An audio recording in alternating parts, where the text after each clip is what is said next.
Hello hi friends, welcome to my channel. ఇప్పుడు మనం చేసుకోబోయేది ఆకాకరకాయ కూర. దీనికి ముందు మనం ఒక బౌల్ తీసుకొని అందులో హాట్ వాటర్ వేసుకొని ఇవి ముక్కల్లా కట్ చేసుకొని ఉడకబెట్టేసుకోవాలి. ఎప్పుడైనా ఆకాకరకాయ పిక్కలు లేకుండా కట్ చేసుకోవాలి. పిక్కలు తీసేసుకొని కట్ చేసుకోవాలి. అలాగే ఒక పెనం తీసుకొని అందులో ఆయిల్ వేసుకొని ఈ ఆకాకరకాయలు ఫస్ట్ మగ్గ పెట్టేసుకోవాలి. ఆయిల్లో మనం బాయిల్ చేసాం కాబట్టి ఆయిల్లో కూడా మగ్గ పెడితే టేస్ట్ చాలా బాగుంటుంది. అందుకని నేను ఆయిల్లో మగ్గ పెడుతున్నాను. పిక్కలు ఉంటే ఏంటంటే ఇందులో పిక్కలు కానీ ఉంటే అది చేదుగా వస్తుంది కర్రీ. అందుకని పిక్కలు తీసుకొని కట్ చేసుకోవాలి. అలాగే మగ్గిపోయినాయి కదా, అవన్నీ ఒక బౌల్లోకి తీసుకొని ఇప్పుడు ఆనియన్స్ చిన్న చిన్న ముక్కల్లా కట్ చేసుకొని వేసుకోవాలి.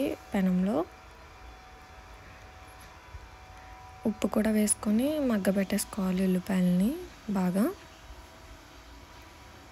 నేనైతే టమాటా ఏమీ వేయను. ఇది సేమ్ చికెన్ కర్రీ ఎలా చేసుకుంటామో అలా చేసుకుంటే చాలా టేస్టీగా ఉంటుంది. అలాగే కొంచెం అల్లం వెల్లుల్లి పేస్ట్, అలాగే కొంచెం గరం మసాలా వేసుకొని పచ్చివాసన పోయేంత వరకు ఒకసారి మగ్గ పెట్టుకోవాలి.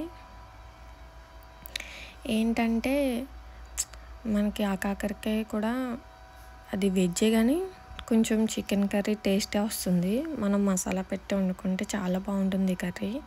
సాటర్డే టైమ్స్ కానీ అంటే వారాలు చేస్తారు కదా, వాళ్ళకైతే ఇది కర్రీ అయితే ఇంకా అన్వి తిన్నట్టు అనిపిస్తుంది. అంత బాగుంటుంది ఈ కర్రీ. కొంచెం కారం, కొంచెం పసుపు వేసుకోవాలి.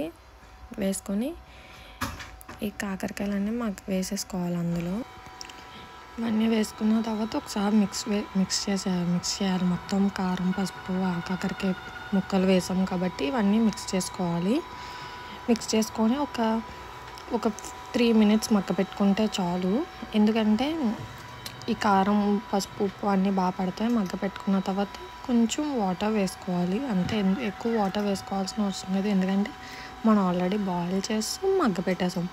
ఒక 5 minutesలో కర్రీ అయిపోతుంది. ఆయిల్ పైకి తేలేంత వరకు ఉంచితే సరిపోతుంది. ఆయిల్ పైకి తేలిందంటే కర్రీ అయిపోయినట్టే. చూసారు కదా, ఆయిల్ పైకి తేలిపోయింది కాబట్టి కర్రీ అయిపోయింది.